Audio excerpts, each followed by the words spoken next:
Good evening or afternoon or morning, depending on where you are around the world. I'm Marcus Holmes. I am the facilitator of the Love and Stuff community. And thank you for joining us for our last 7 p.m. Eastern Standard Time Black History Month moment. We have been here every night, all month long, sharing with you just a few of the examples and stories of Black excellence and brilliance and ingenuity and harrowing events and circumstances that make up our African diaspora from African descent and African Americans that make up this great melting pot, if you will, the United States of America. So I am excited to be here with you as we have been talking all week long about architecture and the arts. And tonight we conclude talking about the arts and some of the art forms. And I want to thank you, whether you are watching on the Love and Stuff page, which is where we emanate from for this effort, if you're watching on the Marcus R. Holmes page on Facebook, or if you're watching on LinkedIn Live or Twitch TV or YouTube events for HR Passion Guy. I'm excited that you took some time out on your Saturday afternoon, evening, or Sunday morning, maybe for some of you. And I hope that you will take a moment right now and click share so that someone can share in these moments of history with us. I'm so honored and privileged to bring you these moments. And I'm so glad this journey of this month has been an excellent one. Tonight is our last moment of Black history as it relates to our formal celebration for this month. But there is one more celebration tomorrow at 6 o'clock p.m. Eastern Standard Time. We will culminate our festivities with a wonderful presentation, which includes oration and tributes to Sarah Vaughan and tributes to Nancy Wilson. We're going to have dramatization, and we're going to have a wonderful evening of Black history moments. So we culminate tomorrow with those moments. You don't want to miss it, and you don't have to. You can set yourself a reminder and be right at the same spot just tomorrow, an hour earlier at 6 p.m. Eastern Standard Time. Across all of these platforms that you're currently watching, you will want to be there and not miss some of the great music and great skills and talents of folks within the Love and Stuff community and beyond. So you don't want to miss that. That's absolutely free, and it's the only place you need to be. 6 o'clock p.m. Eastern Standard Time.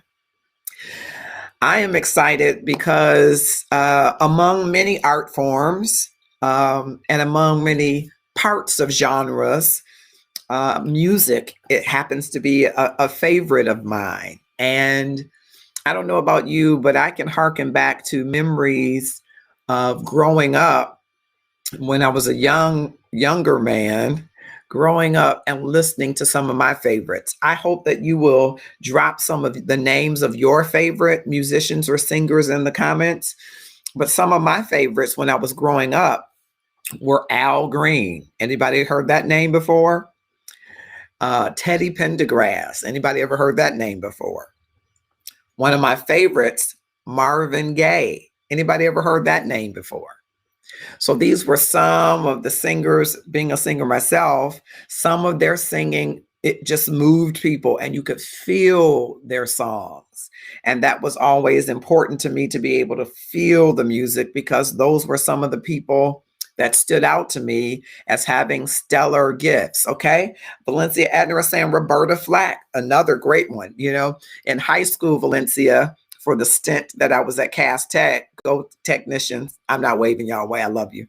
I did Peebo Bryson and Roberta Flack. Tonight, I Celebrate My Love for You. Me and Sandra Moraney won the talent show, and either one or first runner up. I don't remember. She could tell you. But we did that. Tonight, I Celebrate My Love. And Roberta Flack, one of the gorgeous voices among them. Sarah Vaughan, gorgeous voices, right? But growing up, some of those voices, drop in the comments some of the voices that are a part of the soundtrack of your life during that time. You know, I'm a big Ashford and Simpson fan. Call me, say it how you say it, but big Ashford and Simpson fan. Big Nat King Cole. It was not during my time, but I had parents that listened to all kind of music, Bobby Blue Bland, all kind of music that I happened to be able to listen to. Of course, Michael Jackson was big during that time, right? Ron Isley Steele, yes.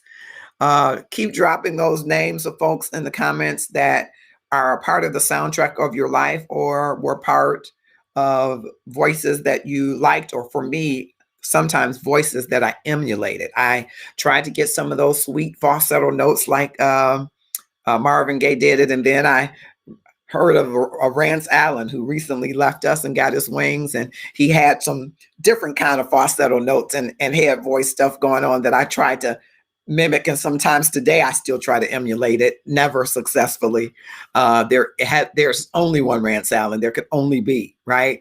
But different vocalists have influenced and informed my technique of singing, right? And then I am what they call a church boy. I grew up in church.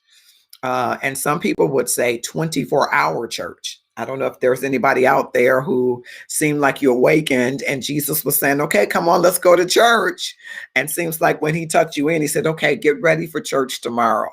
That was the life I lived. There was Christian education classes and Bible studies and prayer meetings and choir rehearsals and young people's department and all of those things. It seemed to fill my entire life up until the time I turned 18 and even beyond that, of course. By that time, it was ingrained in me.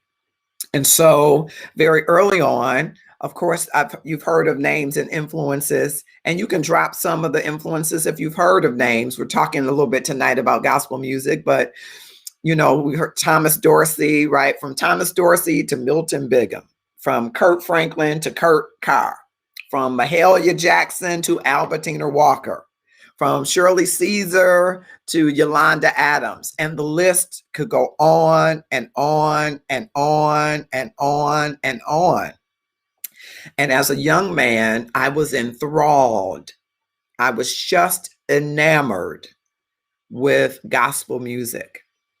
It was the excitement of hearing singers and choirs and seeing them in their robes and uniforms, and hearing the melodic sounds and intricate harmonies and some choreographies and outstanding and extraordinary voices and unparalleled musicianship.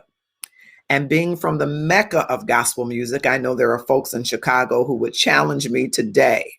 We're going to have this conversation, Chicagoans, over some Garrett popcorn, your treat. But Detroit is the mecca of gospel music. Being here, I think sometimes still there are musicians and directors and choirs and soloists that are underrated. People like Dr. Dorothy Grant, who I will probably highlight in our Black Music Month in June, who has made immeasurable contributions to music and to gospel music and to me personally. Grace Burt Taylor. There are so many names. I could spend all evening enunciating the names, but I think it's important that some names are called. Today, I want to highlight three musicians, composers, directors, arrangers, leaders, singers that I believe received some accolades, but I don't think ever got the level of accolades that I think their genius should get. So I speak their names tonight and in the hopes that you will explore their music and that you will find in them some of the same solace and same strength and same inspiration that I have found over the years from listening to their music. Valencia St. Doris Sykes, Maceo Woods, every soloist at St. James. Yes, all of those folks, everybody, everywhere. And so I'm going to start with one of my favorite male gospel vocalists, one of my personal favorites, Daryl Coley. Daryl Lynn Coley was born October 30th, 1955. At age 14, Coley was a member of the ensemble Helen Stevens and the Voices of Christ. He began performing with Edwin Hawkins in the Edwin Hawkins Singers, and then worked with James Cleveland, Tremaine Hawkins, Sylvester, Peter Escovedo, and others. Albums of his include Just Daryl, He's Right on Time, Live from Los Angeles, When the Music Stops, and others. He was born in Berkeley, California. In his childhood, he sang in Oakland's Children's Chorus in Oakland, California. His parents separated when he was 5 years old, and he and his two siblings were raised by his mother in a Christian home. Musically, he was first influenced by his mother. Daryl stated once, quote, "In my house, there was gospel, classical, and jazz. I had that kind of musical influence," unquote. During his childhood, he learned to play the clarinet and piano. In 1968, when Edwin Hawkins released Oh Happy Day, the contemporary arrangement caught Daryl's ear. In December 1969, at the age of 13, when he first heard Helen Stevens and the Voices of Christ and became a member of them that next year. He was a student of Philip Reeder, the Castleers choir director at Castlemount High School. Reeder helped Daryl broaden his musical boundaries and even influenced him to advance in college. Daryl's college career advanced further as he participated in studies, and being a top student, he worked toward a business degree and even assisted in teaching in college. He played the keys for the Hawkins family from 1977 until he left to collaborate with James Cleveland in 1983. Later, he served as a musical director for Tremaine Hawkins when she launched her solo career. Concurrently, Coley branched out into secular circles, singing in jazz clubs, working with artists like Sylvester, Peter Escovedo, and others. He would later collaborate with jazz artists such as Nancy Wilson and Rodney Franklin, and pop artists such as Phil Bailey of Earth, Wind & Fire fame. Coley provided the singing voice of Bleeding Gums Murphy in the Simpsons episode Dancing Homer, wherein he performs a comedy over a long version of the Star Spangled Banner, if you remember that. In 1986, he released his solo debut album, Just Daryl, originally released on First Epistle Plumline Records. The album was nominated for a Grammy Award and was later re-released in 2006. After the success of Just Daryl, he moved to gospel stardom, releasing critically acclaimed albums highlighting his jazz-infused vocal stylings. In 1990, Coley released his He's Right on Time, Live from Los Angeles with Sparrow Records, climbing to the number 3 spot on the gospel charts. His following album, When the Music Stops, released in 1992, reached number 1 on the gospel charts. In 1990, when his albums released under Sparrow were achieving national success, he felt sick, flu-like symptoms. When he visited his doctor, he was diagnosed with diabetes, which caused him temporary blindness, and he continued to struggle with that illness. There are so many, many, many songs and many different artists that he has worked with, from Gerald Albright. I mean, the list goes on and on. It's a long, very long list of a lot of different musicians, and I'm still scrolling. I do want to pull up one of his songs and play for you. I do not own the rights to this music, but I do want to pull up one of the songs that I enjoyed, and hopefully we will be able to play that. It's called Early, I believe is the title. Daryl Coley passed away, of course, on March 15, 2016, due to complications of diabetes that caused him to go into renal failure. So I'm going to see if I can this song for you again, in accordance with the 1976 copyright law. This is for educational and critique purposes only. Therefore, it is under fair permitted use. And I will hopefully be able to share this with you. Maybe. Okay. All right. No business like show business. Well, I'll be with you is what we will play. And I will share my screen to play that. How to stop buffering. I will definitely do that.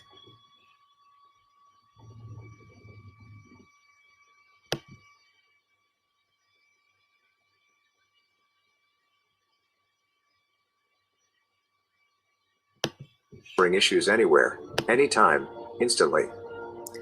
And yes, Valencia's loving his work with Wilmington Chester. Absolutely. Chris Hurst and Matthew Anderson are two computer engineers. They found a way to boost Wi-Fi signals instantly. They both worked for a large internet provider. That's where they discovered a dirty secret. Internet providers.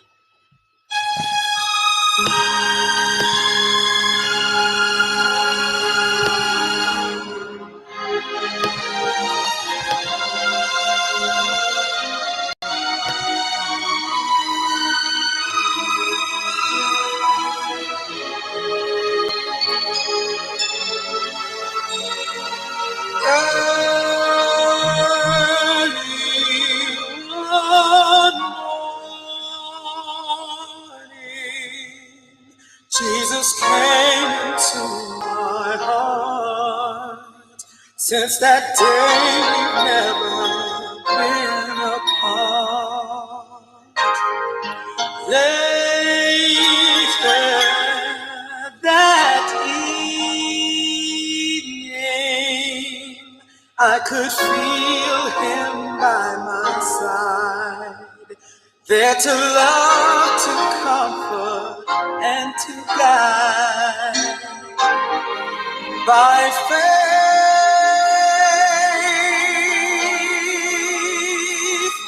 I journey on through life's uncertain way. For I can hear the Savior say,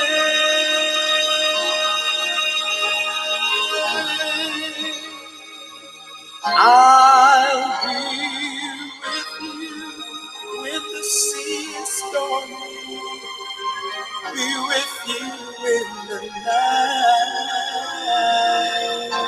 when your days are cold and lonely, and nothing will go right, when the sadness has you broken hearted and all your hope is gone. I'll be with you in the sunset. I'll be with you in the dawn.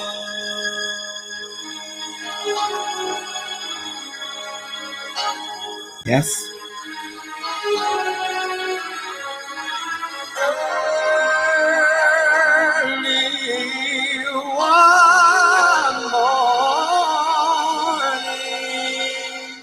Jesus whispered in my ear sweeter words I know I'll never hear, saying I'm with you always,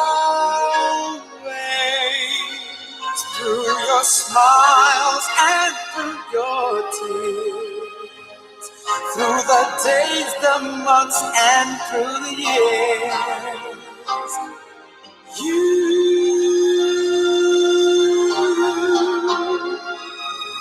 can make it for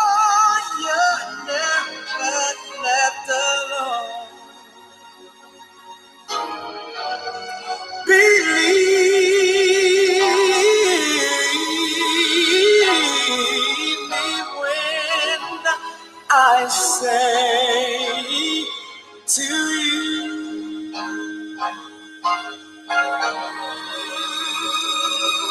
I'll be with you when the sea is stormy, be with you in the night,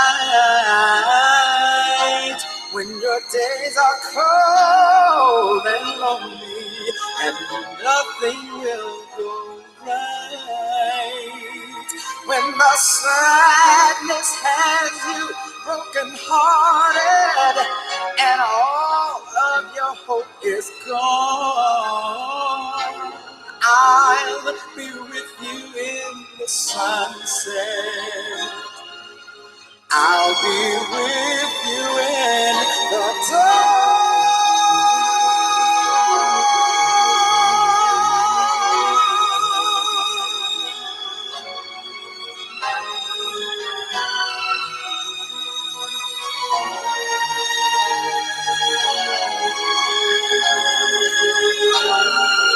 I'll be with you when the sea is stormy, be with you in the night, when your days are cold and lonely, and nothing will go right, when the sadness has you broken hearted, and all of your hope is gone.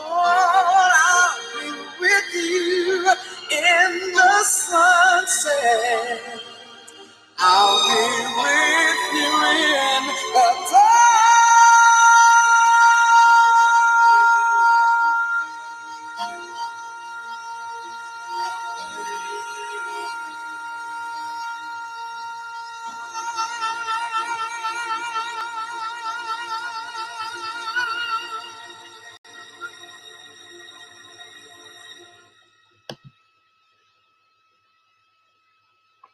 Daryl Coley, ladies and gentlemen, Daryl Coley, one of my favorite singers. We salute him.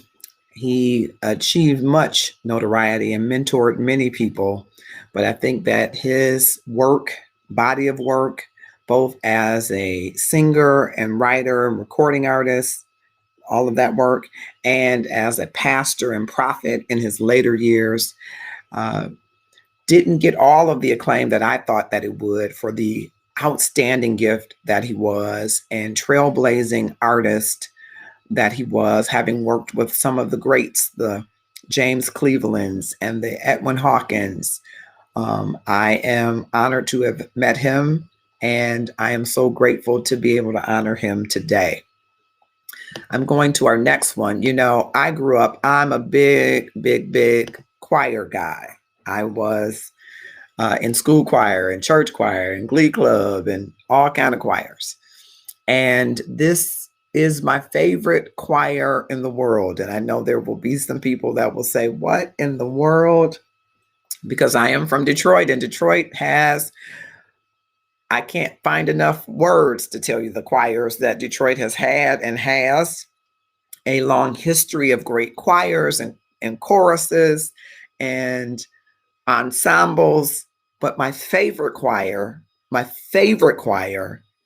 is hails from Chicago. And in part, my favorite choir is because of its leader.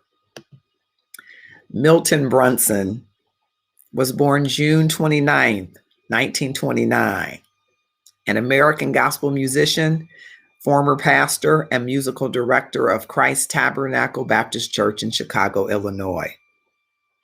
Reverend Brunson released his first musical project in 1988, Available to You, with Word Records alongside Epic Records.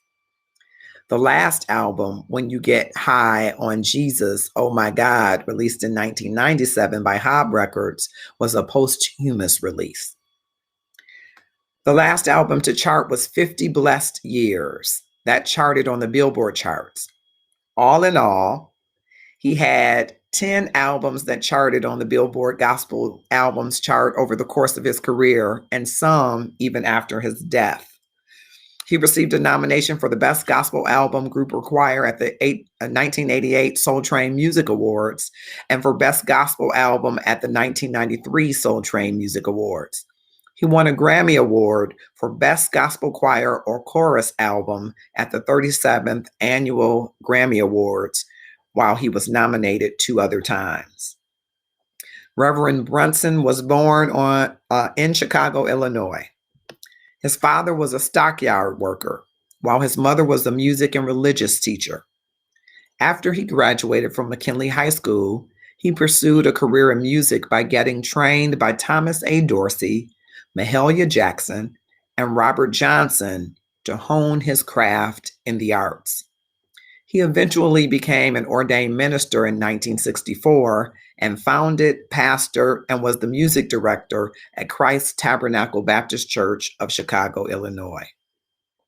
He was married to Joanne Brunson at the time of his death at his residence in Chicago, Illinois.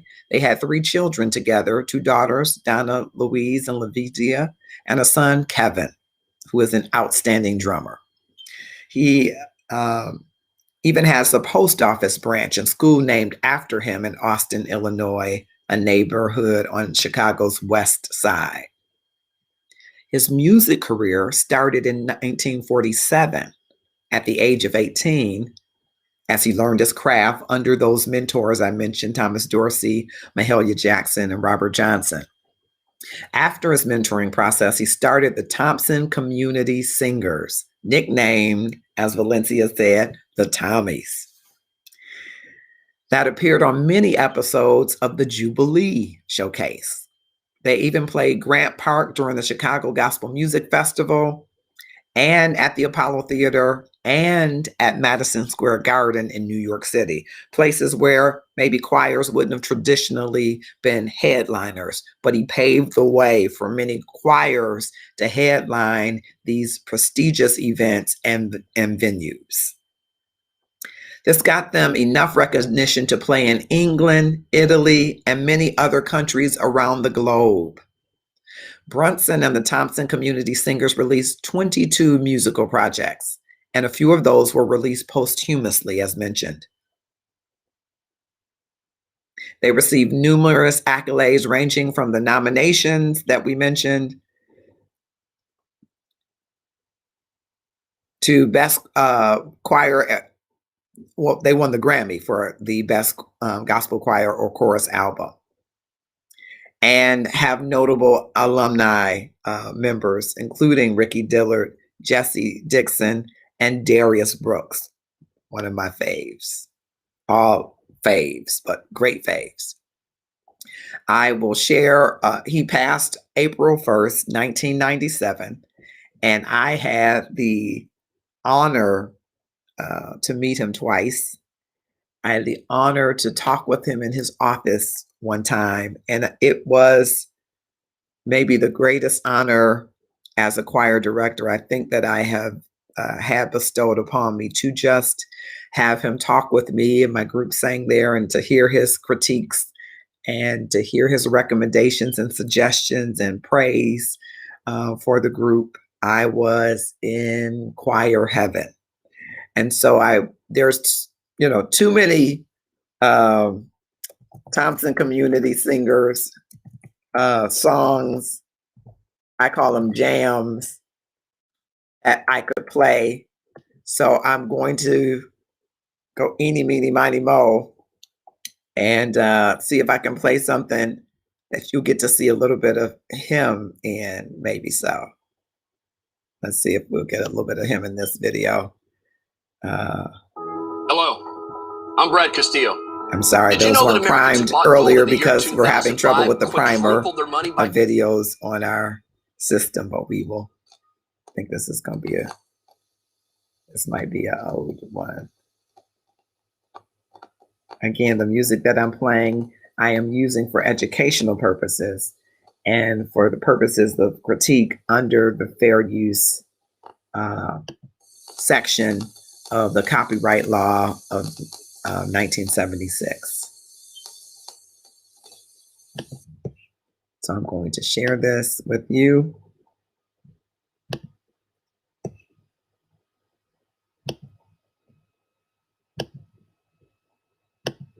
All right. Hopefully, this is a piece of Rise Up and Walk, and you will get a chance to hear him sing a piece of this Rise Up and Walk.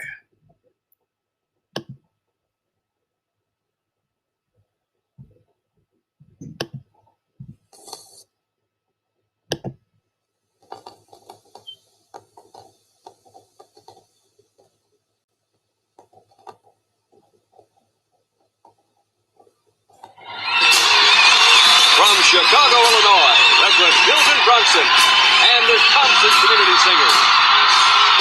Living in this world, bring us pain, grief, and strife. But they tell me how much there's a lie. No more heartache, tears are crying no more. How many of y'all know that? Only joy ever when I reach the other shore. In this mystery, home control, there remains a land of rest, where my Savior's gone before to fulfill my soul's request. You know, He is fixing up my land, where eternal life I'm gonna stand, and He's going to take me to that holy high place.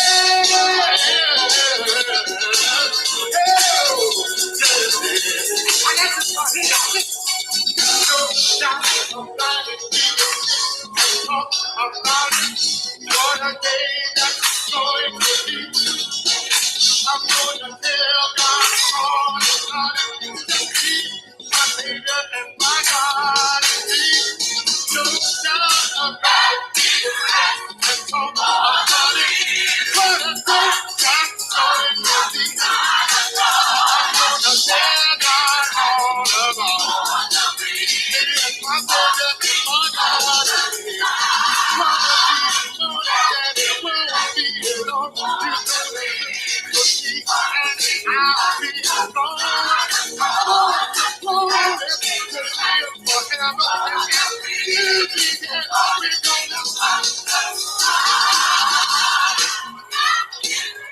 Together, I need to go down. Let me see you when you have from time to time. Yes, but be back. For the city, yes, again. On the other side.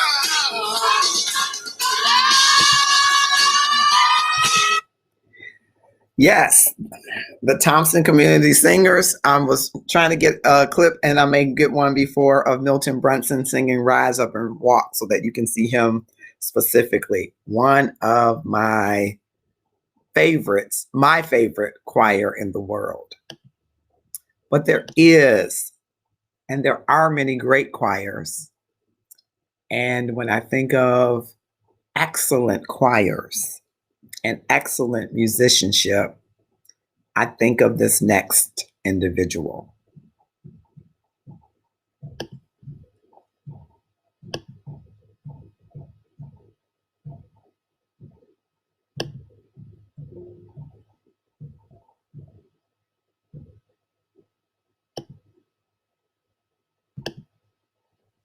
Thomas Anthony Whitfield, born April 30th, 1954, was an American gospel sensation.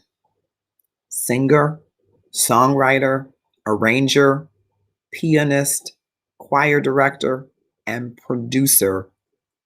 Best known for helping to shape the fabric of contemporary gospel music with his elaborate choral arrangements and the merging of musical styles ranging from jazz to classical into traditional gospel foundations. This style earned him the respectable title of maestro by many of his colleagues and supporters. He was best known for organizing one of the most popular contemporary gospel choirs of all time, the the Thomas Whitfield Company. I'm trying to read the comments. And for producing best-selling records for Vanessa Bell Armstrong, Shirley Caesar, Yolanda Adams, Douglas Miller, Keith Pringle, Bishop Paul Morton, and for the Queen of Soul herself, Miss Aretha Franklin. Thomas, the eldest of 5 boys, was born in Detroit, Michigan to Thomas and Jacqueline Whitfield. He took to music at a very early age and was inspired by his great-grandmother to take piano lessons at the age of 5 and would advance to playing the organ by the age of 10. His influences remain some Detroit's greatest musicians, including renowned organist Herbert Picard and Timothy Beard. After graduating from Detroit Central High School, he attended the Detroit Conservatory of Music and ended up sharing his expertise and knowledge as a music instructor at Finney High School. While teaching, Whitfield continued to gain recognition in the area for his unique style of musicianship and would eventually work with the Beverly Glen Chorale, the Craig Brothers, and the Reverend James Cleveland. In 1977, Whitfield, along with his good friend Tyrone Hempfield, felt led in establishing the Thomas Whitfield Company, the Whitfield Company for short, a local music ministry featuring some of Detroit's finest musicians and singers. This remarkable institution remained the apparent incubator for most of Whitfield's most popular creations and will forever be attached to his musical legacy and recording career. Amazingly, it didn't take long for Whitfield to get the attention and overdue recognition he deserved. Sound of Gospel, a Detroit gospel music subsidiary of Westbound Records, operated by music guru Armin Boladian, took notice in Whitfield's fresh sound and approach to gospel music and signed him and the group thereafter, resulting in the debut of Brand New in 1978. Detroit's sophisticated brand of traditional gospel crafted by artists such as Dr. Mattie Moss Clark, Donald Bales, Reverend Charles Nix, and Reverend James Cleveland remained the prominent and popular style from the area and was usually the formula the majority of the country expected from the region. Whitfield, on the other hand, merged traditional gospel with stylish piano performances, riveting rhythmic sections, melodic choral harmonies, and musical arrangements. This style is heard on Repeat the Sounding Joy, a funk disco melding which ended up being one of his early hits, and other works including The Lord is Blessing Me, I'm His Today, and That's How the Lord Works. After getting local attention with the releases of Brand New and Things That We Believe Volume 1 and Things That We Believe Volume 2 during the years of 1978 to 1980, Whitfield recorded his first live session, a popular trend at that time in modern gospel music, with the company at the St. Paul Church of God in Christ in Detroit. The album was finally released in 1983. At the same time, Whitfield began his association with Onyx International Records, a Black gospel subsidiary of Benson Records, and also released Hold Me, a solo project that seemed to be threatening towards Sound of Gospel's current contract with the Whitfield Company. While Hold Me was released on a more recognized label and was by far one of Whitfield's state-of-the-art productions to date, it also helped increase the popularity and exposure of Hallelujah Anyhow, and kept the album on Billboard gospel music charts for over a year. Whitfield began a line of notable achievements in producing for both established and fresh talents. In 1984, he produced the historic debut album Peace Be Still for Vanessa Bell Armstrong, earning him his first of 3 Grammy nominations.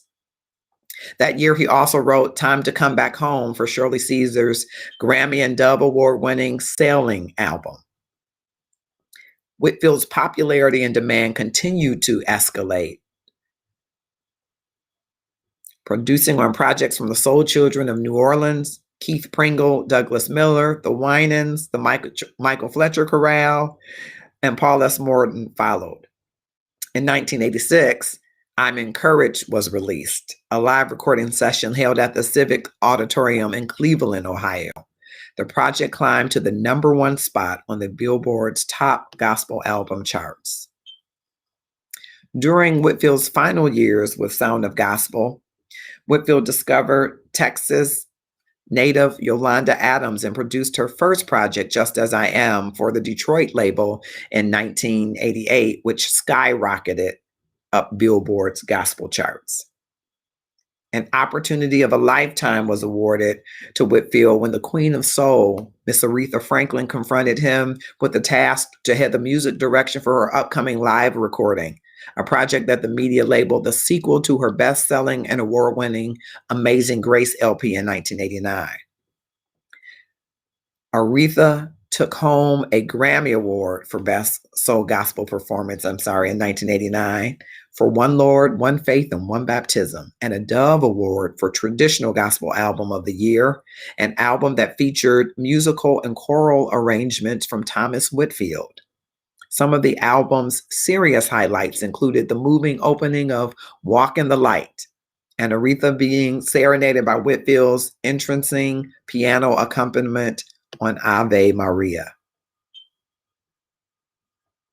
In 1989, Teresa Hairston, head of Benson's music group, Black Gospel Department, contacted Whitfield and expressed interest in signing him along with the Whitfield Company to her label. Sound of Gospel released two successful projects, the annual Christmas service and They Sang a Hymn.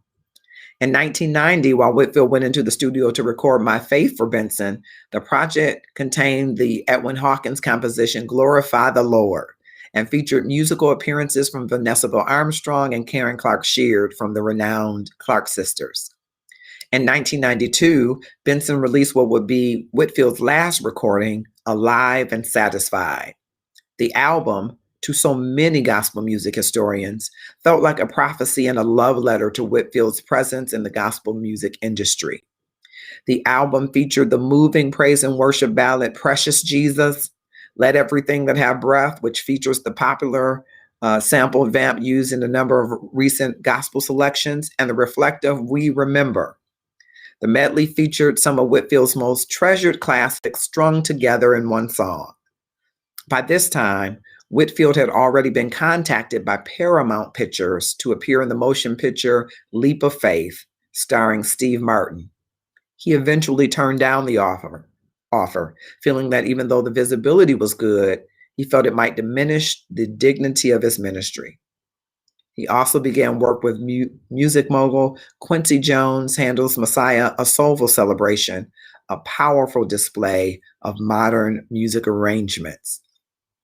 There are so many influences and proteges.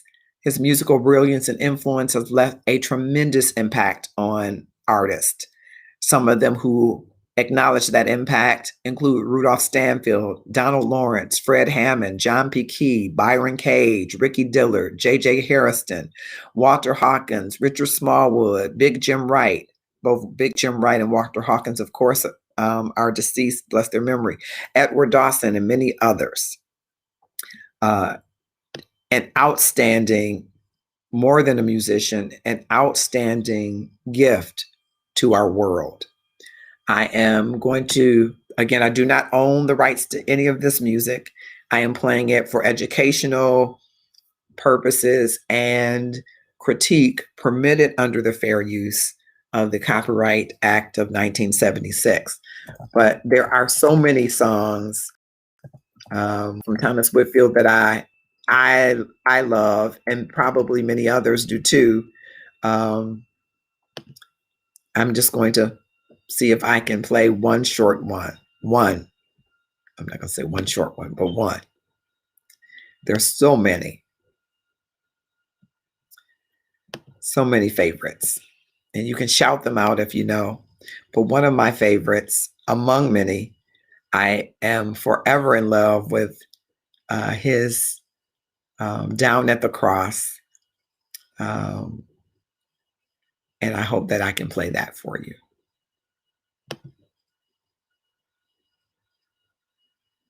Okay. See, it didn't play that for me.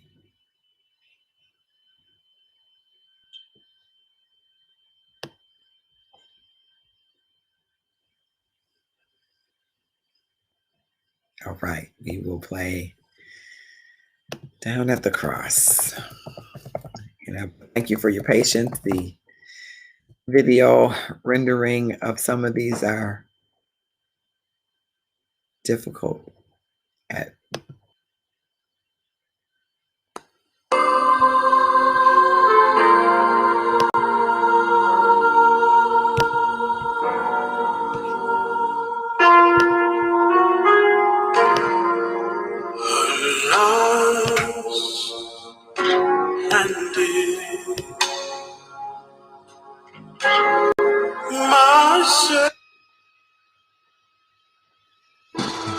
That face that is usually covered by her phone has only made an appearance. I That face went. apologize.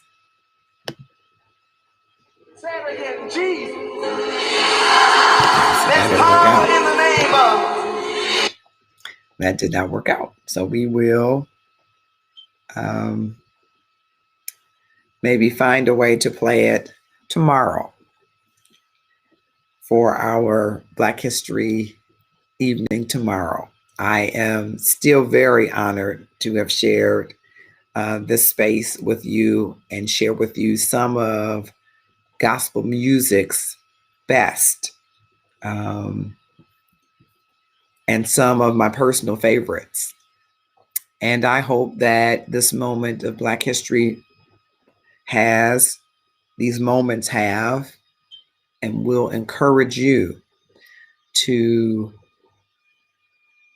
reflect on, explore the accomplishments of African Americans and persons of African descent to our country and to our world. I'm honored to be African American. And when I think of the rich history and heritage, the harrowing events, the unique contributions, the sheer genius and ingenuity, it makes me stand up tall to know that I come from a great diaspora of people and that there is a great legacy to put in the hands of those that shall come after us. I hope to see you tomorrow night, that you will join us as we conclude this month-long celebration with an outstanding program tomorrow. You don't want to miss it, 6:00 p.m. Eastern Standard Time. And finally, in just about hopefully 7 days, our first book, The Gratefulness Journey Every Day. What are you doing the next 30 days to transform your life? Will be on Amazon and available for purchase. I hope that you will support us. Have a great evening. Share this video and enjoy some Black History moments.